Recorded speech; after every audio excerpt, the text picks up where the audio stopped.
Hey team, welcome back to another episode of the Strength Game Podcast. I'm your host, Nick O'Brien, and this is episode number 94. The Strength Game is a weekly podcast dedicated to discussing all things physical culture with the coaches, athletes, iron enthusiasts, and experts deeply embedded in the strength game on both sides of the profession, both as coaches and as competitive athletes. I want to thank everyone who has subscribed to the show, who continues to like, share, spread the word, and pass the message around. All your comments, all your support allows us to continue to bring on expert guests and highlight more individuals in the strength game, just like our guests today. I also want to thank our sponsors. Samson Equipment provides first-class weight rooms and has earned an exceptional reputation of providing the finest quality, design, and customer service. Being a direct manufacturer, the team at Samson brings full customization capabilities and not only branding, but in custom equipment needed to execute your next project. From racks, barbells, dumbbells, plates, benches, flooring, storage, and much more.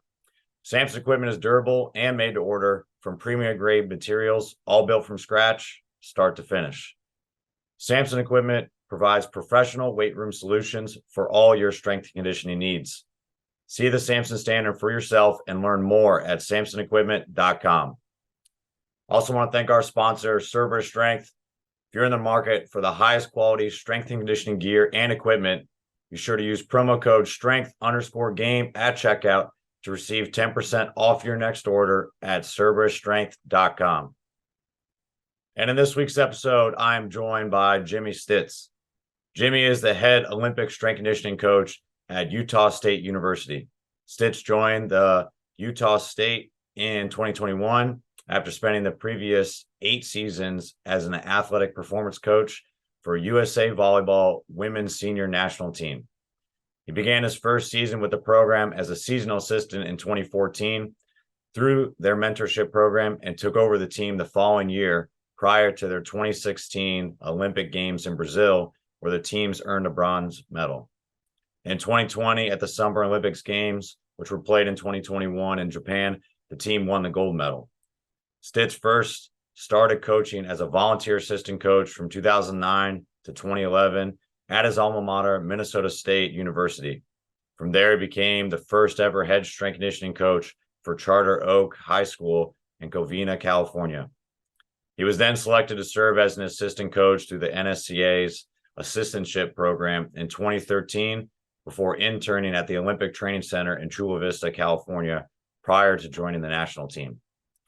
Stitz continues to train as a coach. He is a Brazilian Jiu-Jitsu blue belt and enjoys lifting and training on the mat in his free time. I'm excited to have him on the show today. So with all that said, let's get in the game with Coach Jimmy Stitz.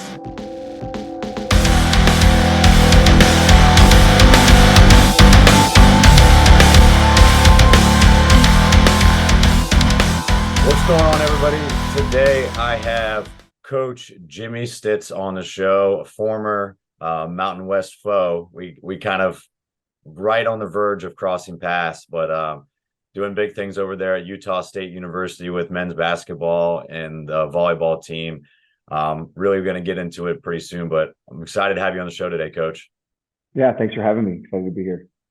Awesome, man. Well, I know you got a lot of stuff going on. Basketball is about to gear up and get in the season, and indoor is going full-fledged right now, almost ready for conference opponents. So, hey, without further ado, like, how did you really get started in the strength game?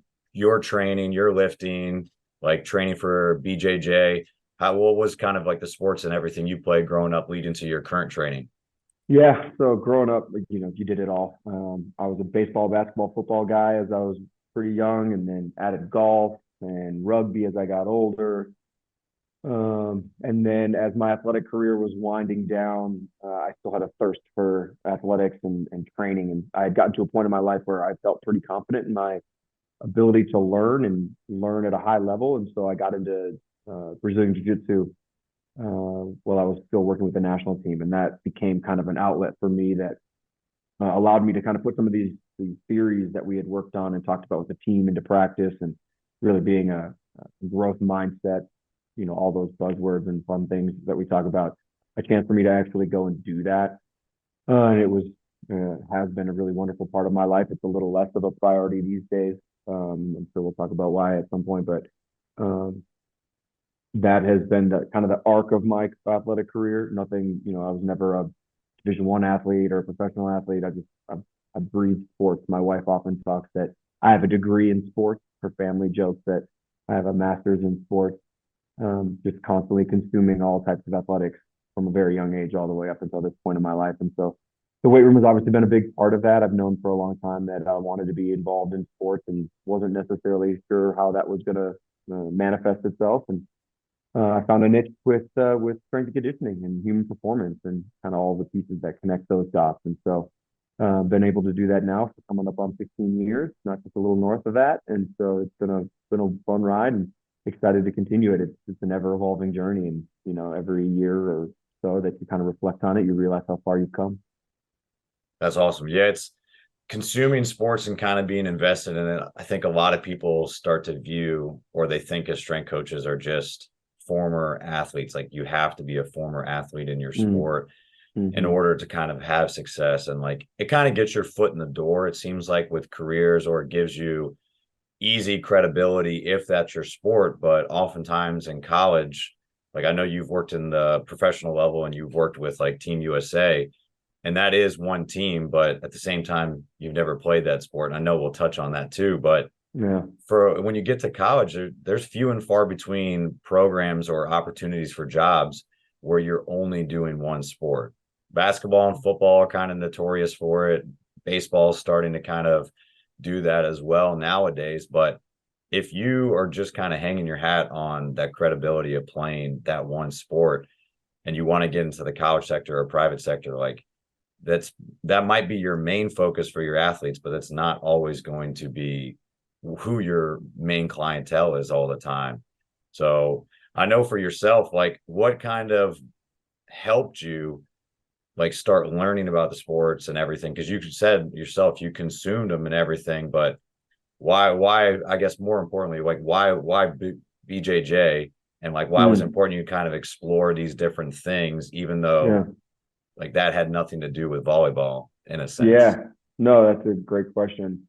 So growing up, I guess I forgot I wrestled quite a bit too growing up, at least early on when I was pretty young, elementary school. And the sports I was best at were contact and collision sports, rugby, football, wrestling. These were the sports that my body type allowed me to be best at. My mentality allowed me to be best at. But I really enjoyed baseball. I enjoyed basketball. Basketball at a young age was probably my favorite sport. And where I grew up in Minnesota, boys didn't really play volleyball. I had very little exposure to volleyball at that particular time in my life. So I guess I can answer your question in a few different ways, but I picked Brazilian Jiu Jitsu out of all the martial arts kind of out there simply because I thought it had enough wrestling in it that I could have some sort of natural base to it with enough difference that it was certainly going to be something that challenged and stretched me. And it also didn't have generally any striking or throwing, which was important. So I didn't do judo because I didn't want to be flipped and thrown onto the mat. And I didn't do, you know, Muay Thai or boxing because I just have really very little interest in getting hit in the head at this point in my life. And so Brazilian Jiu Jitsu offered the opportunity for me to use my hands in grappling and hand fighting. It's something that I kind of have an experience with, but also in this different discipline that takes it to a whole other level. So it's allowed me to have some sort of foundation, but also grow in these areas that I knew were going to be really interesting to me. And so, mixed martial arts has been a passion hobby of mine. I've really enjoyed that sport as I've consumed it as I've gotten older. And so that's how I kind of got into the Brazilian Jiu Jitsu side of things. I think when it comes to things like volleyball and learning sports that you've never played, people can think of that as a negative. Some sport coaches will only hire strength coaches who have spent time either previously with their sport or have played the sport at a high level. And I think there's something to be said for that. I'm not going to knock anybody's style, but I certainly appreciate the mindset or resonate more closely to the mindset that I can come into it without any bad habits. I come into it not understanding, the cultures of the sport as well. And so you kind of just jump in full learner's mindset, not knowing very much about these things. And you're not questioning whether you should even ask a question. Do I look stupid if I ask this? Are people going to judge me if I ask this? Or if I don't know the answer to these things, will people think less of me? If they already know that your experience with the sport is minimal, they're going to be much more inclined to try to help you. And I thought that supercharged my learning of volleyball. When I first walked into a volleyball gym, truly in a volleyball gym, the USA national team gym, I couldn't even have named all the positions on the court, let alone where they were playing and what their jobs were. But I was tasked with helping them. At that time, it was an assistant role. Quickly, you learn those things and the things that are important to your job, and you learn the most important things first. And so that has really helped me with volleyball. And then as I transitioned a little bit later in my career, more recently, back into working with men's basketball, a sport that I had very little experience working with as a professional, but a lot of experience playing and growing up as a kid. I got to kind of start over with another bit of a learner's mindset. I'd never worked at high level collegiate men's basketball before. So I got to start kind of right back where I did with volleyball, a little bit further along the process, but was able to ask questions and learn and explore things with a much more learner's mindset. And people, I think, were much more inclined to kind of give you the information because they realized if they didn't give it to you, you probably weren't going to have a good chance of getting it. So that's kind of how I've approached those things. No, that's great. It's so interesting to see that, and far too often you're right. Like, it's easy to kind of get someone that's already experienced in it, but like to your point, coming in with no biases or kind of a loose understanding of what it is, not even understanding the positions or the game, if you're the type of person that is open-minded and you're intrigued with the sport and learning something new, like, you're fully invested in it. And like you said, players are more willing to like reach out because they love that sport. They love talking about it. They love, especially like at the national team level, they live and breathe it. So if you're already qualified and you're good at strength conditioning, like you understand all those fundamentals and everything, if you start getting up to speed with what the intricate parts of their sport, like, it's kind of limitless what you have, because you don't come in thinking that you have to run it a certain way. And then you bring a new perspective to that team too. Whereas, like, especially some of the Olympic sports, especially like track and field or swim and everything, stuff kind of gets like regurgitated and bastardized throughout the years because it's just passed down, and there's no like outside resource that gets added in. And sometimes that's helpful, but oftentimes it seems like everybody takes everything that their coach did and maybe they change one thing and then they call it their program. And then it just happens over and over and over again until who knows what the program looks like at that point. Yeah, they turn into mutant programs. Yeah, they start off with this kernel of science and understanding, and then you throw your past experiences on top of it, or maybe what a new sport coach wants, or whatever it ends up being, and it's just this blob of training. And so I do my best to avoid that and try to think of it as objectively as possible, and bring in all the stakeholders and play around with their thoughts and wants and needs, and then come out on the other side with, in my opinion, what is the best program, which is a program that the athlete will do with the best intention that you expect, not just the one that I wrote down that, science says will improve their vertical jump. I certainly have other goals that we're trying to achieve. And if I can get an athlete to have a sense of ownership around the programming because I came at it with their information, then the value that we're going to be able to provide that athlete just goes through the roof. Yeah, definitely. Adding in pieces that the athletes actually want to see, and so that they have personal accountability over it and they have ownership because they feel like they contributed to the program more than just like, hey, do this and you get X results. Like that's huge, because at the end of the day, the best program is the one they do. And if they're not going to follow your program, or they're not going to follow it to the intent that you want to, even though you say it's the best thing ever, or you proclaim that you're the best coach ever, like, they still have to do it. It doesn't matter if it's the best objectively, they still have to do it. No, that's awesome, because I'm kind of going through the same thing, similar myself, like having a new team at the college level. Like, I've never had beach volleyball before, and it's a completely different kind of sport than indoor, which I've had at a few different schools. So just kind of immersing myself in that, talking to the players. Like, even I didn't realize that there were no positions, like, at all. I gave them a questionnaire and they're like, what do I write for position? I was like, what do you mean, write your position? They're like, I don't know. We don't have those. And I was like, all right, Yeah. it makes a little sense now. So I guess for yourself, how have you kind of taken like some of your experience when you were training a lot in BJJ and kind of you getting new to that sport, even though you had a background in wrestling, were you able to translate any of that training over to like the teams that you were working with now, whether it be like even incorporating some grappling into it or just movement prep stuff? Like, how have you taken your training and tried to put bits and pieces into your athletes' programming? That's a fascinating question. So let me think about this for a second. I think the ways in which I see my personal training bleeding into the way I coach and teach is just in the vocabulary that I use and getting very I don't know the cueing that I like to use, the words that I like to use. The athletes can tell when you've experienced that versus you're just telling them this is what they should feel. And so being able to explain to them, talk to them about the way I feel when I do these certain things, and potentially this is how they may feel when they do certain things. I think that helps bridge some of the unknown.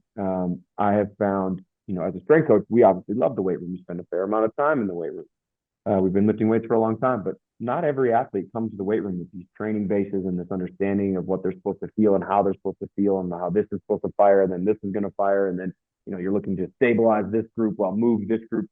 Those things are not common understanding for athletes. So when you try to explain it to them in the event that that's important for us to understand, it allows them to connect and appreciate, like, okay, this guy's not just telling me to do a single leg RDL. This guy's explaining to me like how I'm supposed to sit my hips back and get my hamstrings engaged, but I don't lose my core while I'm doing it. My shoulders are a part of this movement. It's not just this like bending over exercise. And so it's really the vocabulary in which that I use. And I find to have the most transfer. I don't take Brazilian Jiu-Jitsu training and bring it to the volleyball team necessarily, but a lot of grip strength becomes really important in Jiu-Jitsu. And so I start doing things for my grip, and then I realize that my grip has this great association with shoulder health, and now suddenly I'm doing grip exercises with volleyball players who don't really need grip strength in the micro sense, but need grip strength in the macro sense because having strong hands, strong forearms, strong shoulders are incredibly important to volleyball. And so things like that start to bleed over from time to time. But that's kind of how I'll address those things. No, that's a great way to put it too. I've seen it happen, but I haven't thought of it in the sense that like even it doesn't have to be like a move, it doesn't have to be a specific movement that's coming from it, but it's the way that you kind of use a terminology to coach and the feel, because jujitsu is so much of a feel kind of thing. Wrestling's the same thing. It's so much of a feel. Like I know when I started doing it, and I've kind of been off the wagon for it for a bit now, but I knew when I was doing it, I could get the sense of I could get into the positions sometimes, but sometimes I could coach them a lot better, but I couldn't replicate them. And that disconnect what was there. But then if I go and I tell an athlete like to get in a certain position, some of them understand it versus some of them you just have to show it, or you have to say, this is what you should feel. And not all of them are going to go that way, but or they're all going to kind of bleed and have a certain specific way that they like to be kind of coached up and cued. But I think you're right. A lot of them want to know what it feels like. They don't need to know the terminology. They don't need to know even some of the positions. Like I get caught teaching athletes positions a lot of times, and like, this is what I want it to look like. But more often than not, they respond to this is how it should feel. And then now it looks like it should versus the other way around. So that's a great way to do it. So how I know you got a lot of stuff going on, like family life, and then you got running the department on the Olympic side and everything. How have you been able to like kind of morph your training now? Is jiu-jitsu still kind of in there at times? Or how are you kind of able to juggle all these different things? Yeah. So jiu-jitsu isn't as prominent as it was prior to my role at Utah State. When I was living in Southern California, the jujitsu gyms are like 7-Eleven. They're on every corner. And so you can really kind of find a spot. I was really fortunate. I had a great spot that had classes running basically all day. You like any day of the week that you wanted to train, there was a time slot that worked. You move up here into northern Utah, and jiu-jitsu is a little bit harder to come by. There are a couple places, but their schedules are not very conducive to the working professional. And so I've not been able to get consistent with it. So what I do now is I'll just go to the gym, before my daughter wakes up. So I'm up in the morning. I go to the gym. I do my training there 4 or 5 days a week, and then I come home and I make breakfast and I get my daughter up and I get her off to school, and then I'm off doing podcasts with you. And so I wish I could say I've been grinding away on the mats for years and years and years and years, but unfortunately it has not been as prominent in my life in the last couple as I would have liked it to be. We've tried to make it a little bit more a part of my lifestyle, but the schedule challenges are very real, and that's life for all of us.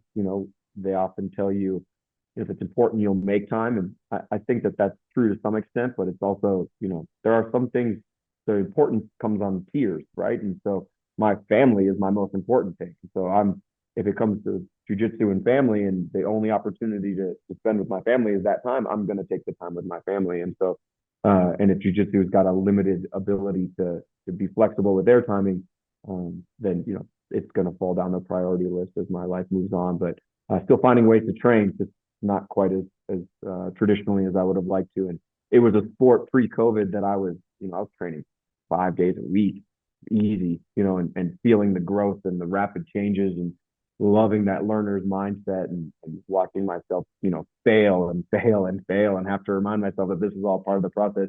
I remember the first few days I was there, I was, getting flipped by these brown belts that I was bigger than, and I was thinking like, there's just no way that this is supposed to be this way. I'm bigger than you. Like I should be able to insert some dominance. These 155-pound brown belts are over here just making me look like a rag doll. And so, once you swallow your pride, you move on to the growth mindset. And I think that was my favorite part of jiu-jitsu. It forced me to walk the walk in a way that, not every other aspect of my life was forcing me to do. Right. Yeah, I think once you get older, you end up finding what you're really good at and you kind of stick with it. I think a lot of people don't try to do anything new to the degree that if you start doing jiu-jitsu like 5 days a week, if you've never like done strength training, you start doing that religiously all the time, and you hadn't done it in your previous like 20, 30 years living. Yeah. It's very humbling, especially going on the mats and getting flipped by someone that is just skin and bones, but has like a different color belt than you. That'll wake you up to there's other people that excel at other things, and just because you come in with some maybe physical dominance and some strength gifts, jiu-jitsu will humble you pretty quick. So yes, it will. No, it's good to hear. Like obviously, like the schedules that we kind of work with in the coaching realm, and then balancing so many different things on the outside world, like time is pretty finite, and you do have to prioritize.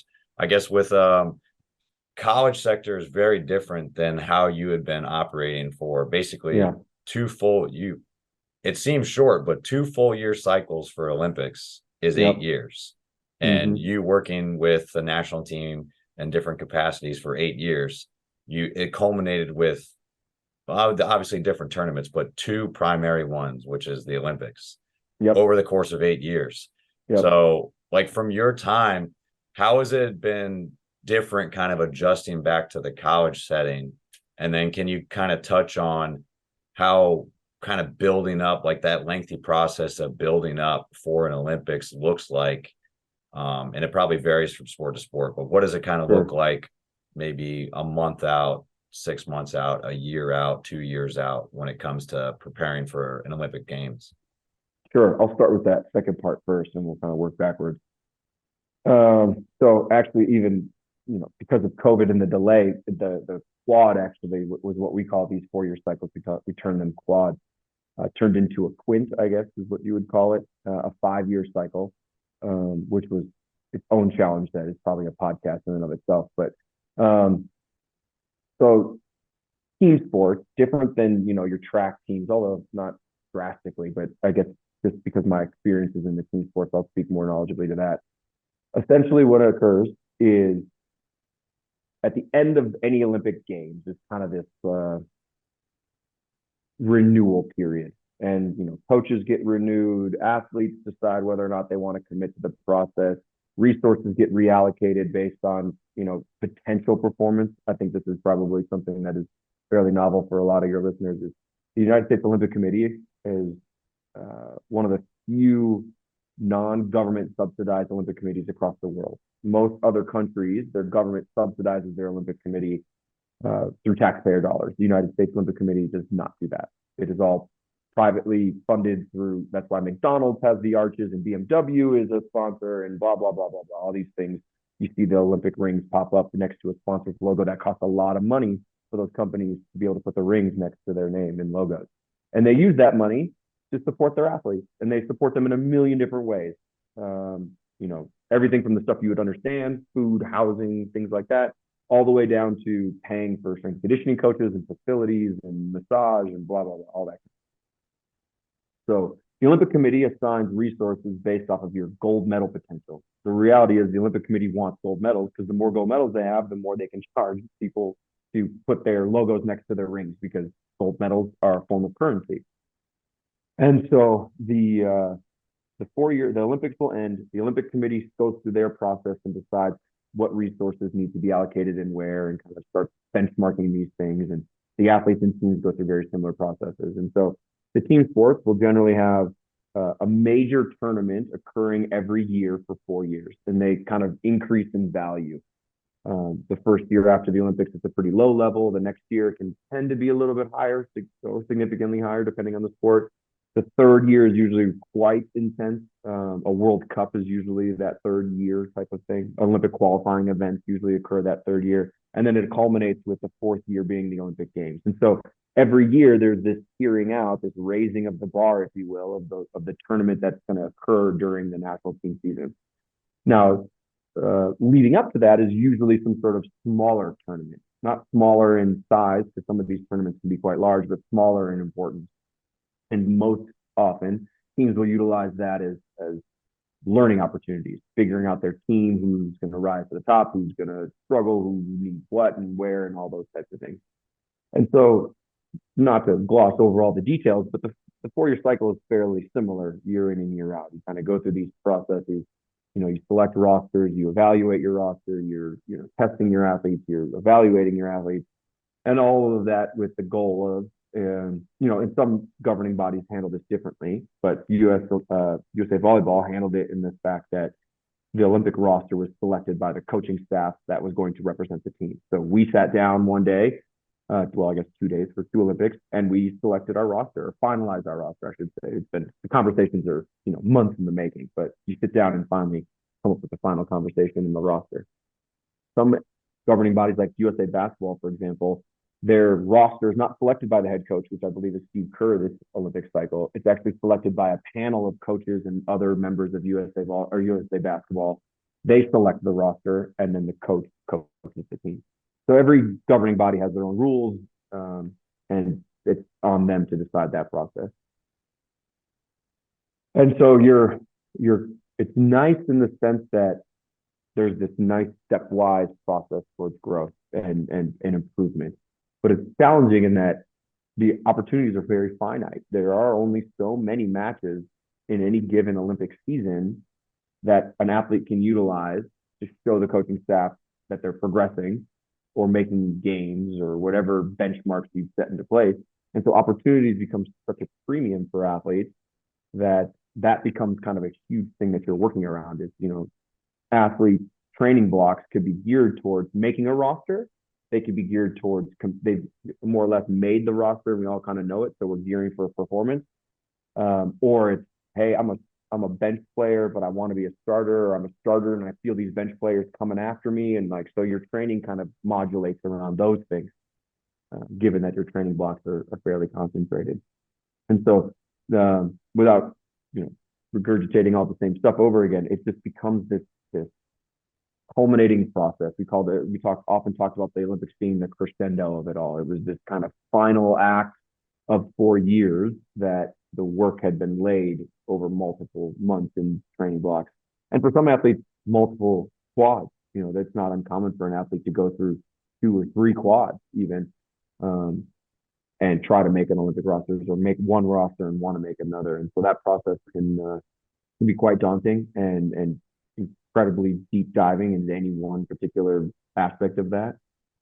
But then to go back to your first question, which was kind of the transition from the national team or Olympic movement back into college, and I'll share with you the same thing that was shared with me when I was kind of going through the process of hiring here. Is I was talking to one of the strength coaches that was already on staff, and he's been around for a little while and had his own measure of success and has been a very important voice for strength conditioning coaches. His message to me was, it'd been a while since I'd been in the college ranks. And he said, if you were to design a training environment for athletes, you would never design a collegiate university system as your method to train athletes. And what I think he was alluding to is there's a lot that goes into a student athlete's experience. And what we do is a small part of that as strength coaches. And what sport coaches do is still a fairly small part of it. These athletes have classes that they need to go to and things that, other engagements. They have other parts of their life that are more important than any given, training session necessarily needs to be. And so recalibrating my thought process away from this like ideal training environment, which I think is okay to aspire towards, but is probably unrealistic in a college environment, away from this idea of ideal training to the training that is most practical and what is actually going to get us the things done that we need to get it done. And so that evolution for me has not been without its bumps. I've had some guidance along the way, but just appreciating that this is not the national team. This is not, we don't have free access to the facility 24 hours a day. We're not coming in here and, doing individual group sessions or individual team sessions, on a whim. It is, here's your practice block, here's your class block, here's when I can meet with you, here's when I can't meet with you. And those challenges, I think, I've actually enjoyed them because they've been forcing me to get creative and grow and learn, but they aren't without headaches. And certainly there are times when I'm scratching my head as to how to help somebody that has a class and then right in the middle of the period of time that I would like to be training with them or that we think is the most ideal time for them to train. But, they're here to become student athletes. So they have to go get their degree. And so that aspect of things has really made it a different challenge than the one I'm used to. Yeah, the student athlete experience is kind of wild how much is actually going on. And I think a lot of people on the outside that just watch, if you watch college sports, college football, college basketball, any other sport, you forget that like what age they are too. Because if you're watching Division I, you're watching some of the ranked programs, any of the programs, they're still very athletic, but they're competing at a high level, but there's so much going on behind the scenes.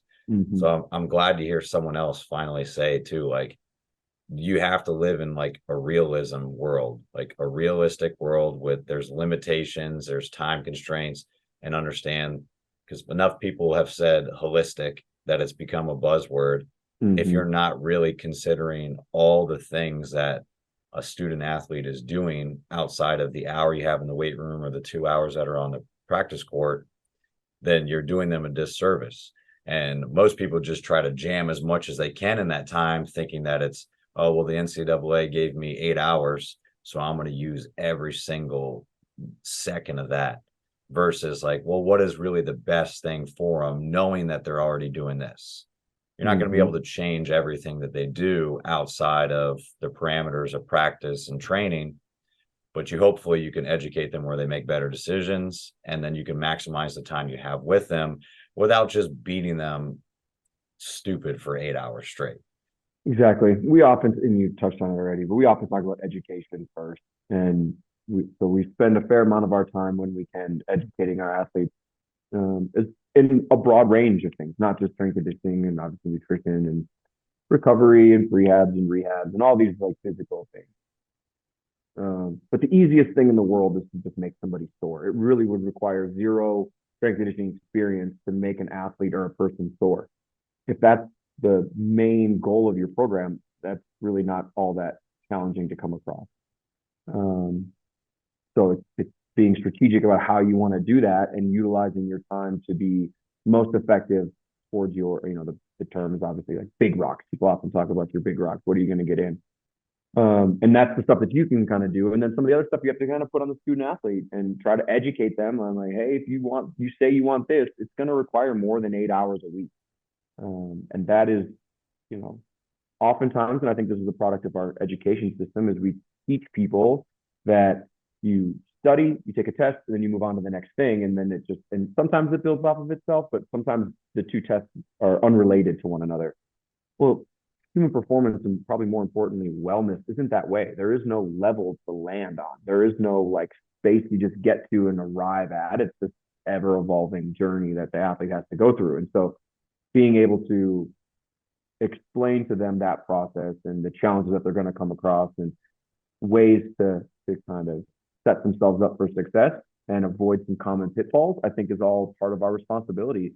And giving the athlete their fair share of ownership over things, I think, is really important aspect of it too. It's not just me standing, at the end of the squat rack, yelling, get deeper or squat heavier or move faster. It's, educating them on why they're doing the things that they're doing. And, it if you were to tell somebody you have to get as good as humanly possible, but you can only do it over 8 hours a week, everybody knows that that's not feasible. And so understanding that while the NCAA allots me 8 hours or us 8 hours to work with our athletes both on the court and in the weight room, there are going to need to be other things that you need to do that are going to demand your time outside of these 8 hours, and in addition to your classes and the things that you need to do on top of that. And, I've seen recently this whole idea of like responsibility, like that's the adult level, is like taking responsibility, your ability to respond to all these needs and make choices for yourself that are going to align with what you say is your goal, which is to start or be all conference or make the team or whatever that goal needs to be. And realizing the alignment of those things has to occur. Otherwise, you're just kind of chasing your tail and never really getting anywhere. And you might see small bursts of success, but we often talk about consistency as the hallmark. Especially when you get to a Division I level, you're all good. You're all really good. Even if you're the worst player on our roster on any of our sport teams, you were probably the best player on your team wherever you were prior to this. And now you have to understand that there are other people out there like that too. And some people are more naturally gifted than you, and they're going to be able to do it with less. And then there are going to be others that are going to need to find ways to do more.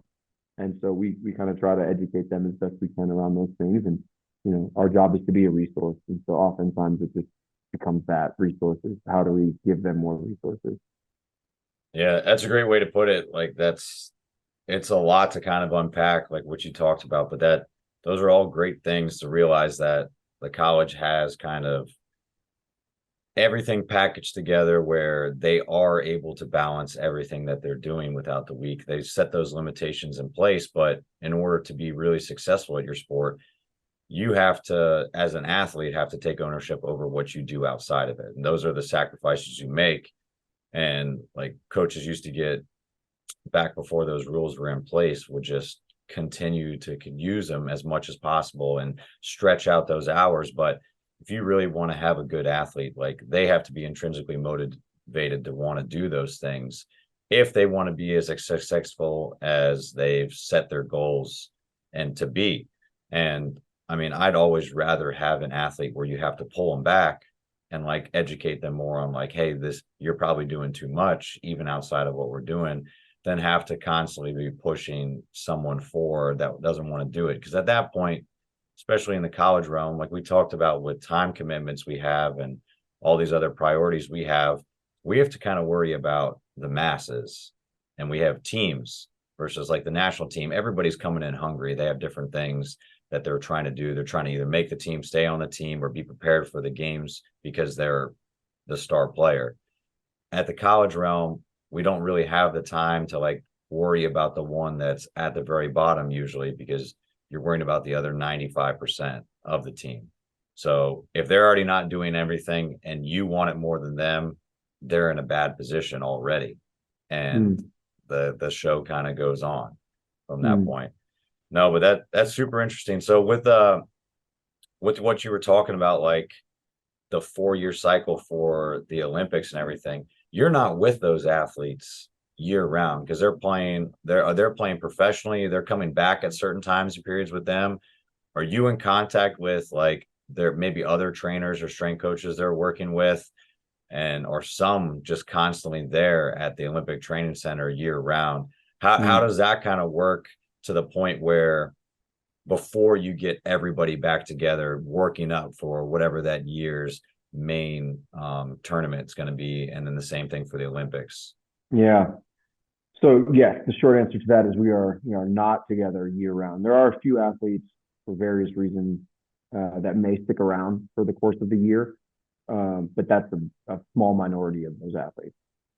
Most of them, especially your top players, are signed to play in big leagues all across the world, which basically means they're the star player on a team in Italy or Turkey or Japan or China.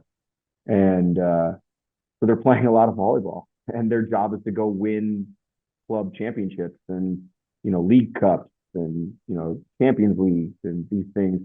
And that is great for those clubs and those players, they get paid well to do those things. But then when they come back to the national team, they are likely undertrained in the weight room and overtrained on the court by the time they come to us. And then we have more or less 6 months to try to work them back to a place where ideally that final tournament of the year is where everybody kind of all the pieces come together. The longest training block I think I ever had with a team of athletes was 4 weeks, and that was rare. It was a 4-week block of training that usually occurred. I think it occurred the first year of the quad. Otherwise, most of our training blocks were about 2 weeks to 10 days. And so what that means is you get really creative with training on the road and figuring out how to piece bodies back together in that way. But it also just puts a premium on consistency. Like I said before, is we hone in on a number of movements that we feel are value adds, and we kind of lay that foundation, and we get really consistent doing that. And then once the athlete has kind of regained a level of training age, or at least acute training history, we can start to branch out into some more individual needs at that point. But it becomes this managing of energies and intensities for these athletes. And, the ones who are at the very top are actually kind of easy because they're so good at their sport that you kind of just help them maintain their physical stature and strengths and weaknesses, and then let them go play. It's the ones who are kind of in the middle of that are, a bench player that wants to be a starter, or somebody who's made rosters inconsistently or never made a roster, that it gets really challenging in a 2-week training block to try to help them attain physically something that is clearly could potentially be beneficial: speed, power, quickness, strength, any of those types of things, without detracting from their ability to play their sport at the high level. Because we all understand training has a cost, and some types of training cost more than others. And so to try and train an athlete to potentially change their body composition at a time when they're trying to also make a roster for the first time can have competing energy demands. And so maybe they're no longer fueling as effectively as they would have liked to compete, but they're losing weight, they're getting better body composition, but potentially their performance is decreasing because they don't have the energy to maintain a full 3-hour practice anymore. And that's just a simple example of how that would occur. So the marriage of these things of trying to help certain athletes get where they're trying to go, and then other athletes kind of stay where they're at in 10-day training blocks is really forces you to narrow down and keep things as simple as possible, which I quite frankly have felt has been one of the things that I've gotten to do pretty well now. And I keep the main thing kind of the main thing, and that allows me here in college to not get super bogged down with what could potentially be the periphery, all these things, these other things that people want to do. They want to add this or do extra of this, or coaches want more of that. And the reality is that I've got a pretty good sense of, maintaining a focus on the things that we know work and staying on those things. We get longer training blocks than 10 days in college sports. So you get to see the growth occur much more rapidly. Definitely. Yeah, that's kind of wild to see that is the shortest period of time, or like the typical time that you actually get to program for. Mm-hmm. And then you have to make all those adjustments as soon as the players get back. And even though they might be providing you a little bit of feedback ahead of time that might help you kind of collect your thoughts and get the program together, it makes it so much easier, like you said, when you're focusing on the big rocks and you don't get distracted with all the other outside things that you kind of tweak and add to the program, because you're already dealing with elite level players. They're playing a lot. So really all you need to do is kind of bring them back down, get them collectively as a team working together, and then make sure that they can move properly. And then they're going to do what they do best when it comes to the court. But Yep. yeah, you're right. Like all of them are probably on their teams at the highest level, maybe star players for those professional teams. So the hard part seems like it would be balancing for not even just you, like, but you're probably vying for time in the facility and like actually training with them. And the head coach is probably the same thing, wants to see them playing together, even though they see them play for their club teams like professionally. When they come in, it's a different dynamic when they play together. And like you said, they're racking up time on the court, playing constantly. So you have to be very meticulous with how often you put them back together and play. Mm-hmm. And then to ramp up for an important competition, maybe an Olympic qualifier or for a World Cup or for the Olympics, like all the pieces, everybody has to be dialed in together. And that's probably one of the hardest things too. I mean, has that experience kind of working with the head coaches, working with some of the support staff, which I'm sure was a long list of people when you get to the national team level, has that helped you a little bit more kind of working with the department at the college level, working with maybe some of the assistant coaches, like football strength staff and everything there, just to kind of get everybody on the same page department wise for your team and for like strength conditioning in general? Yeah. So I'm a collaborator by nature. I enjoy connecting with all the different pieces that encompass the high performance model or the collegiate model, whatever the terms you want to do and say. And so it becomes my singular focus is to try to figure out how to get, 5 or 6 different people with 5 or 6 different disciplines kind of all aligned around, what's best for these athletes. And, we're successful some, if not most of the time, but we're not always successful. And I often remind myself that we're lucky.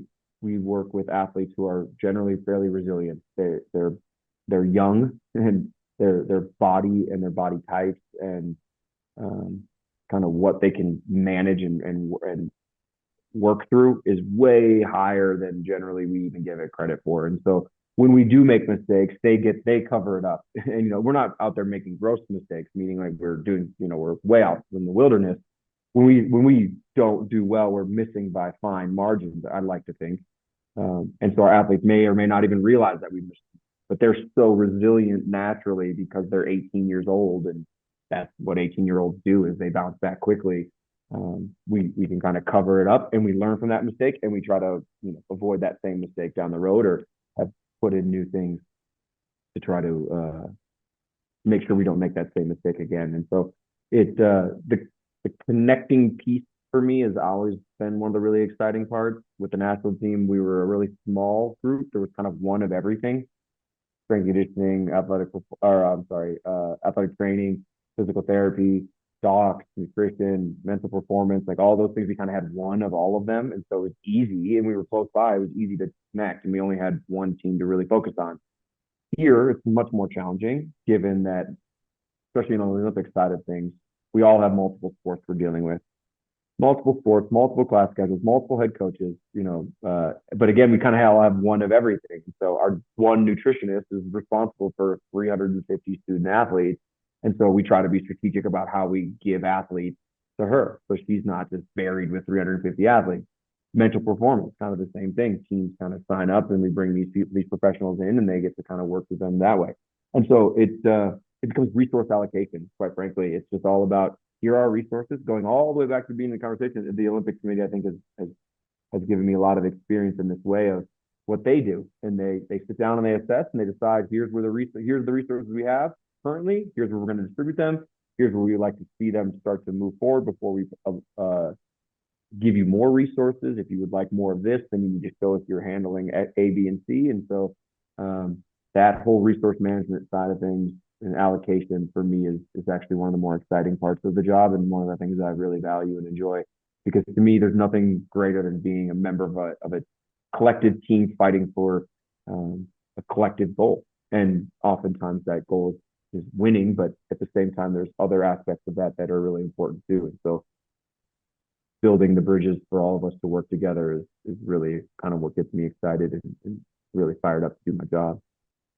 Yeah, that's kind of the cool thing about sports too. Like if you gravitate, even if you different sports, it doesn't really matter. That collective goal and everybody working towards the same objective at the end of the day. Like you said, it's not always just about winning and losing when it comes to the scoreboard, but there's so many like little small steps and goals that happen in between. And you could still have a successful year if you're not just the last person like on the top of the podium at the end. And that's a hard thing to do anyway when you think about volleyball or basketball at the Division I level. I want to say there's like 360 like volleyball programs on the women's side, and Yep. men's and women's basketball are probably pretty close to the same too. Like Yep.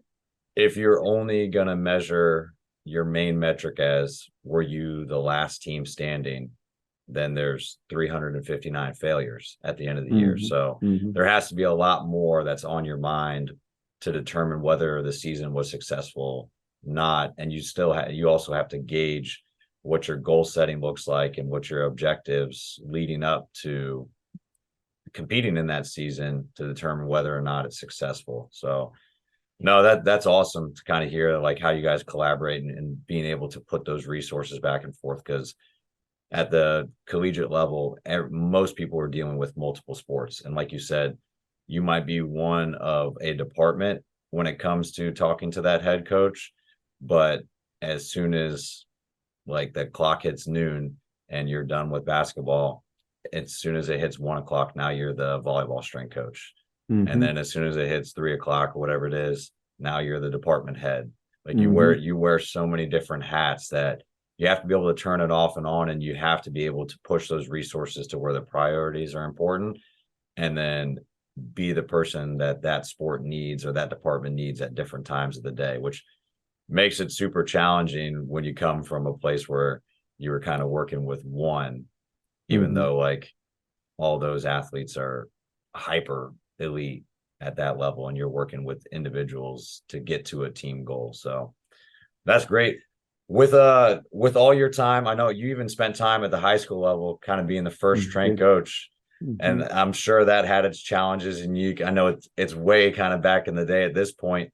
But from all your time, especially working with volleyball athletes or just athletes in general too, have you kind of noticed anything when you get to the pinnacle, like working with Team USA?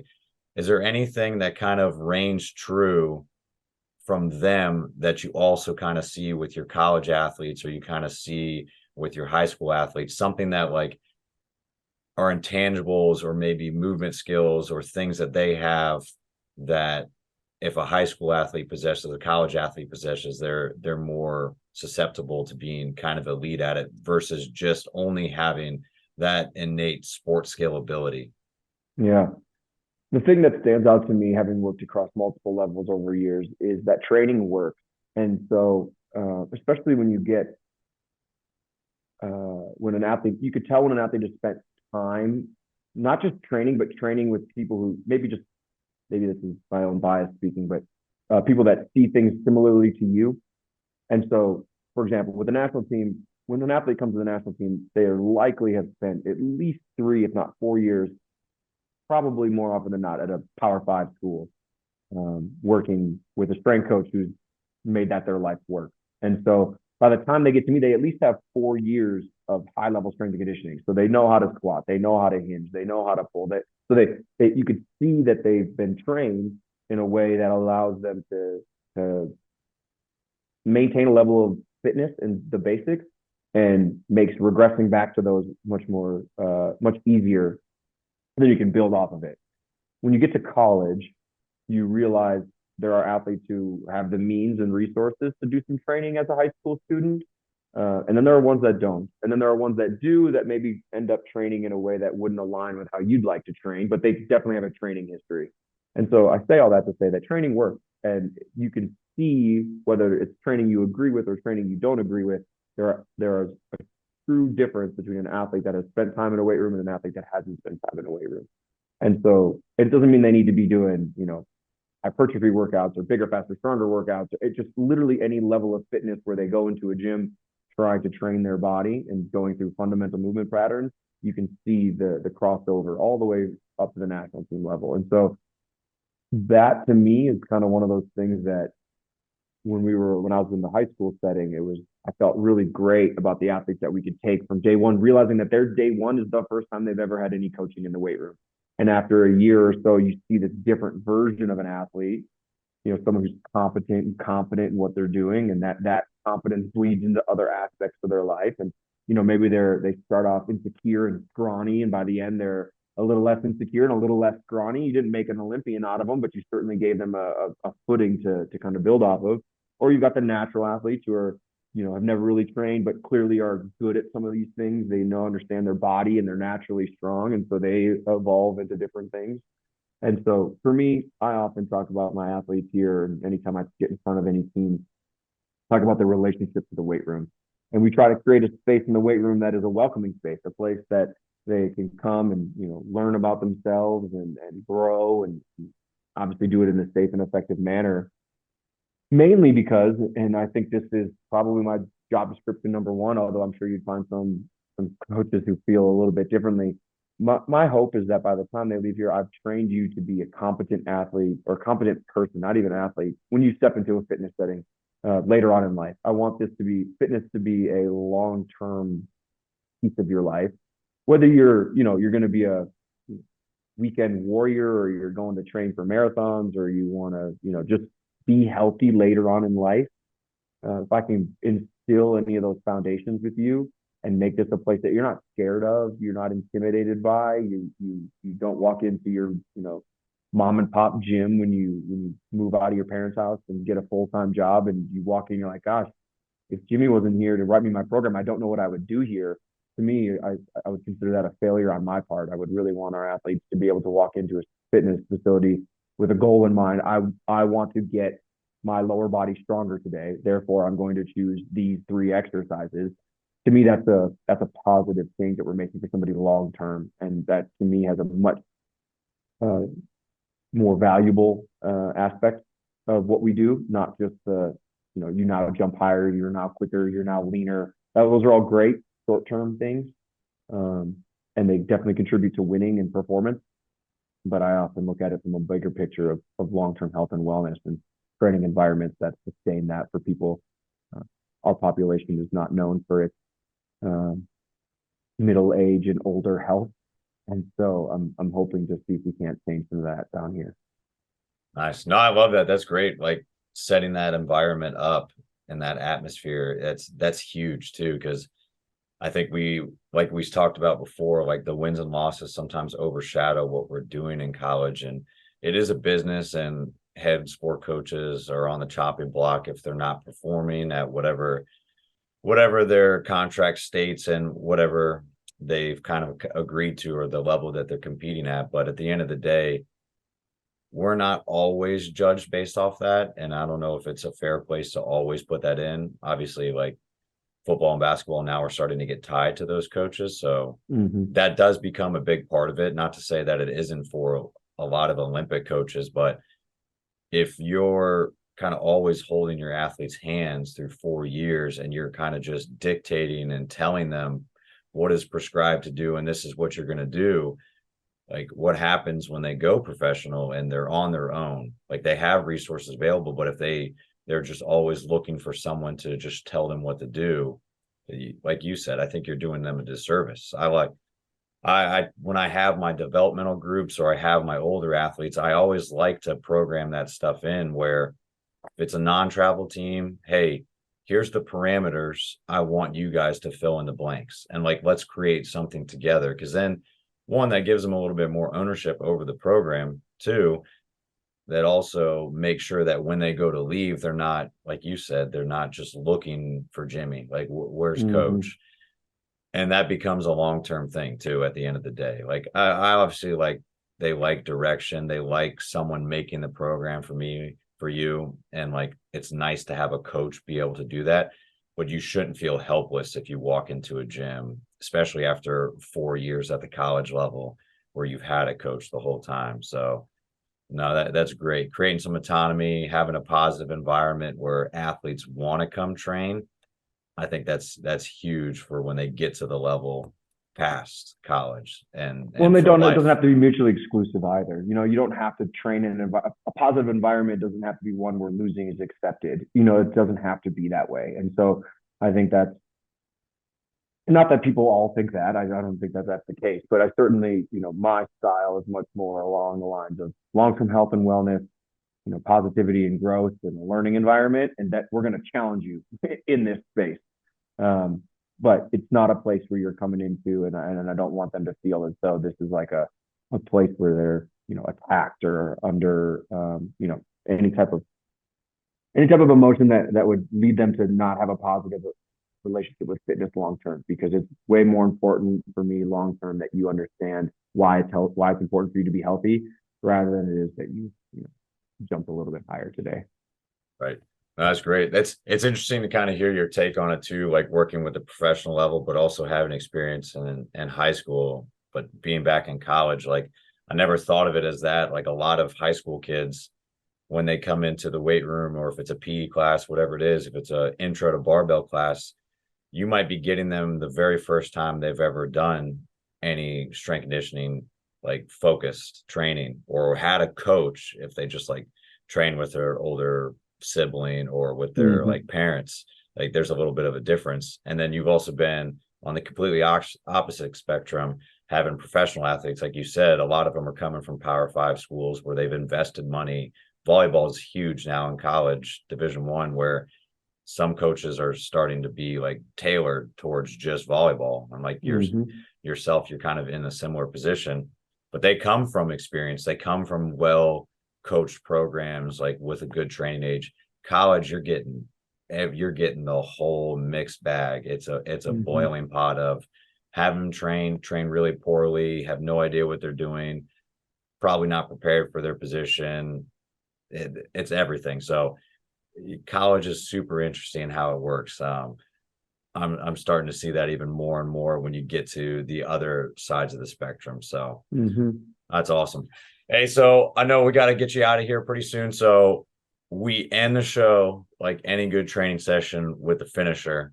So I got 4 quarters for you, 4 questions, and overtime at the end. So love it. You can go as fast, you can go rapid fire with them, or you can take your time and expand on any. But are you ready? I absolutely am ready. All right. First one I got for you. Biggest influence in the strength conditioning profession and favorite athlete growing up? Biggest influence, no question, it's Tim Pillow. He's been a mentor of mine literally since day one. I've struck gold when I walked into his facility as a college sophomore, wondering what it is strength and conditioning was, and is this a profession in a field that I had interest in? Was fortunate enough to work, volunteer alongside of him, and then eventually work alongside of him.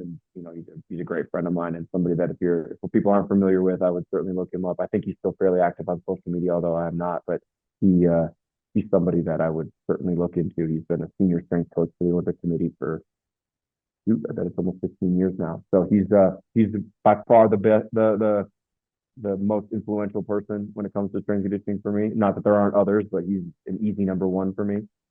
And then number 2, favorite athlete growing up. I'm from Minnesota, so I got a couple that come to mind. The one that I viscerally still to this day brings out reactions to me is Kevin Garnett. Watching Kevin Garnett play basketball with the passion at which he played was something I think I just got chills just kind of thinking about it. The guy, the fire and intensity at which he goes about his business was something it always resonated with me. And I just, the Timberwolves don't have the storied history of success, but he definitely oversaw the most successful period of their history. Was sad to see him leave for Boston and go win a championship there, although I'm happy for him. But Kevin Garnett stands out as for sure the athlete that I grew up watching that I couldn't get enough of that guy. All right, all right. Hey, so if you're not training, you're not coaching, what are some of your hobbies outside of the weight room walls? I'm with my daughter whenever I can be. She's 2 and change now, almost this will be two and 2.5 roughly. So she's into tumbling right now, so I go to mommy and me tumbling classes, me and my daughter, and then a bunch of other little kids and their moms, and I'm all about it. So he loves it. She loves the trampoline. We're all about getting her out and exploring. So she's into tumbling right now. We've done swim classes with her. She'll turn 3 and we'll be able to get her into things like soccer and stuff like that. So my daughter it's an easy answer. She's anytime I'm not at work or I'm not training myself, I'm certainly at home with my daughter as best I can. Or she's getting old enough now. She's starting to understand sports on the TV. So we're watching sports together. We take her she comes to volleyball games all the time. The girls love her. She's like the biggest fan, although she's quite shy. She'll scream for volleyball matches. We've taken her to football games, and she's on offense. We tell her she's supposed to yell "go." On defense, she's supposed to yell "get them." So in the middle of a play, she'll just start screaming at the top of her lungs, "Get them, get them, get them!" And all the fans around love it. So just being around my daughter, and anytime we're around sports together, I'm in my happy place. So we're good there. Yeah, not a bad way to grow up around sports and kind of get No, firsthand experience for sure. yeah. Hey, so I don't know if you've ever given any thought, but if you weren't coaching, what do you think you would be doing as a profession? And then if you could go pro in any of the sports that you ever played or any that you've Mm, never played, what would mm. you pick? Two very good questions. I'm a very intellectually curious person. I have so many interests that are outside of strength conditioning itself. Although I think everything kind of connects at some level. Um, if I could pick any job, I would have wanted to be some sort of pilot of any kind, airplane, helicopter, space shuttle, astronaut, something like that. Like to me, I love that stuff. I'm all about it.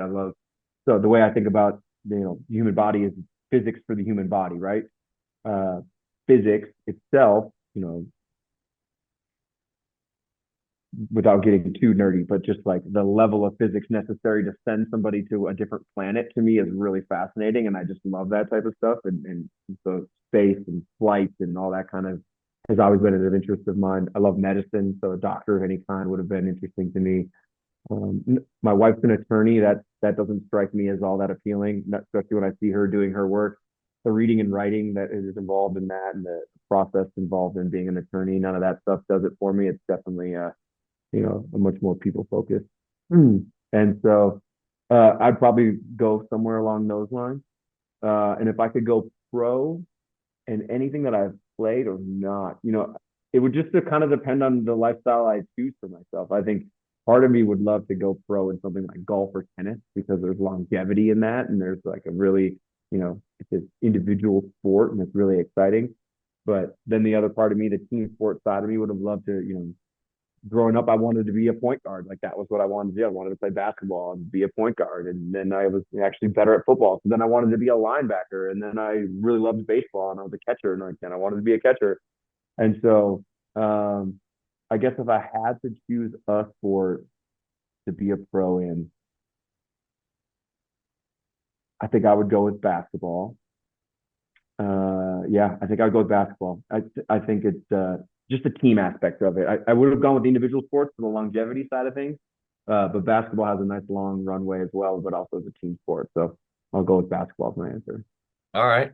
Hey, so this might be different if you're rolling on the mat or if you're lifting, but Mm. if you were setting up an ideal training day for yourself, what music is playing and Ooh, what's the best post-training meal you've got? ooh, wow, those are good questions. Music to me, I go in a lot of different ways for music. It's very much um, a part of my life that there's almost always music playing when I'm around, whether I'm in the gym or I'm at home. We start our day at my house with the speaker on and music's playing of some kind. Uh, I honestly, I find myself if I'm training and I'm trying to like train, like I'm in here and I'm not just in here to feel better or move around or break a little sweat, but I'm in here and I'm either lifting some weights or I'm on the mat and I'm rolling or I'm doing something, high intensity. Rock still gets me. The early 2000s rock music just still gets me rocking, feeling good in the weight room. I'll still stick with some 80s hip hop. The original West Coast and East Coast rappers, those guys will get me going as well. But then if I'm winding down, like I have no shame in it. I'll rock to Taylor Swift if I'm over there stretching and just like wanting to just kind of bring myself down and kind of get back under control. And so I can cross all types of different bridges when it comes to those things. And music is a huge part of my life and something that I still run I'm the aux guy here, and so anytime there's music in any of the gyms that I'm in, I'm running on the aux. So I've got playlists and everything all ready to go. And anytime I get a new team, we reassess their musical preferences, so we get them going. So music is a big part of what I am and what I'm trying to do. And I apologize, I don't remember the second part of the question. I got all excited about music. Hey, after you're done when the music's done playing, like what's the Yeah, meal? What's the meal you go to? yeah. It used to be when I was like hardcore. It was brown rice and eggs and hot sauce was like the go-to meal. I could down that any day of the week. I've certainly gotten, as my stomach has changed, my body has changed. I still love a peanut butter, honey, and banana sandwich. I'll put one of those down pretty quickly. In fact, a peanut butter sandwich is still my preferred lunch of choice, and so I'll rock those things out. And then if I'm fortunate enough to have some time or have meal prepped and planned appropriately, um, some steak and broccoli and some sort of grain quinoa, something like that will be a great choice for me as well. So I keep it pretty simple, but a little bit old school there as well. Easy enough. Hey, so last one I got for you, Sure. for overtime. Mm-hmm. Either favorite under the bar memory that you've had of yourself or favorite Mm. coaching memory you've had so far. Oh my goodness. Wow, those are so good. Favorite coaching memory.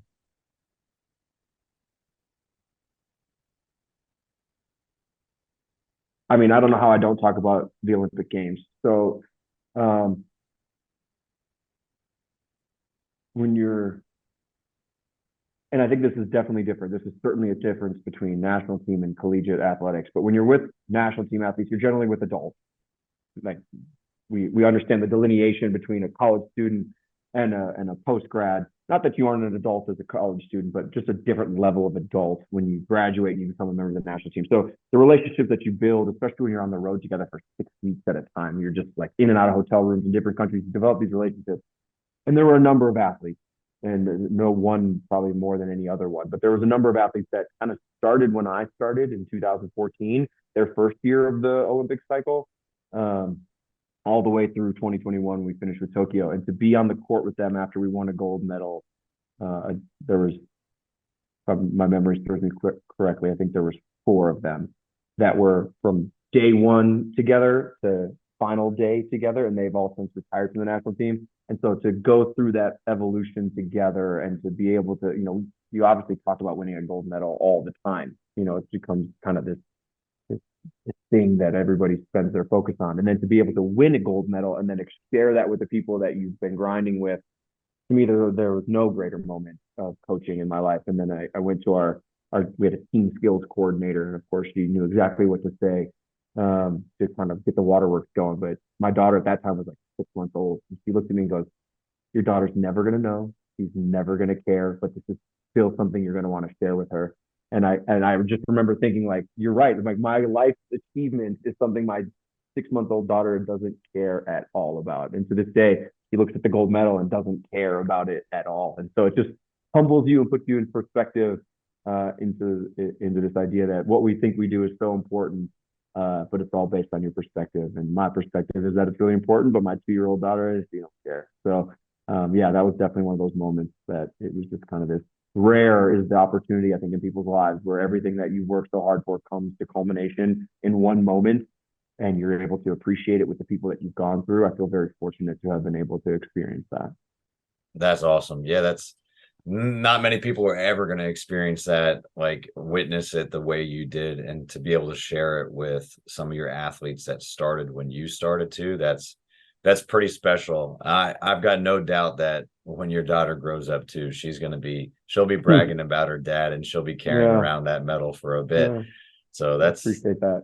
That's awesome. Hey, well, Coach, for anybody that's got any follow-up questions for you, I know you're off the grid for a little bit. Yeah. I don't know if it's just the Utah mountains or that's just kind of how you go, but if they want to reach out to you or kind of follow along your teams at Utah State, how can they kind of get a hold of you? Yeah, I think so. The only social media I'm active on is LinkedIn. So if you want to find me, you can find me there, Jimmy Stitz at LinkedIn.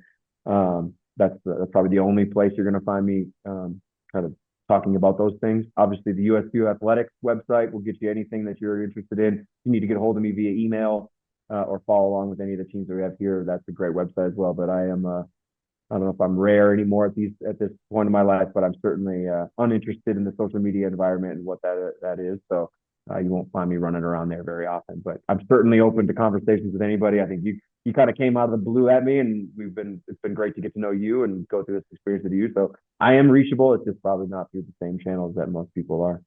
That's fine. It's I think it's better to be kind of on the outskirts where if someone is really interested in, they have to do their due diligence to find you. So we'll keep it as that. So if anybody, hopefully, that does reach out that has follow-up stuff, they're worthwhile. And no doubt, we'll keep it limited for you. So appreciate that.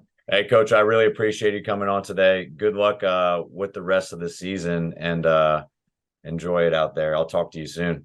Thanks, Coach. Great to be a part of this with you. That's it for this episode of The Strength Game. Thank you again to this week's guest and to our sponsors. Be sure to connect and keep up with our guests at the links in the description below. Remember to subscribe to us on Apple and Google Podcasts, Spotify, or your favorite podcast provider to stay up to date on all future episodes. Also, check us out on YouTube and CoachO'Brien.com, where you can find all the video versions of these episodes, as well as show notes, episode schedule, and much more. Comments, ratings, and reviews are always welcome and appreciated. Thanks again for tuning in, and be sure to join us next week for another great episode of The Strength Game.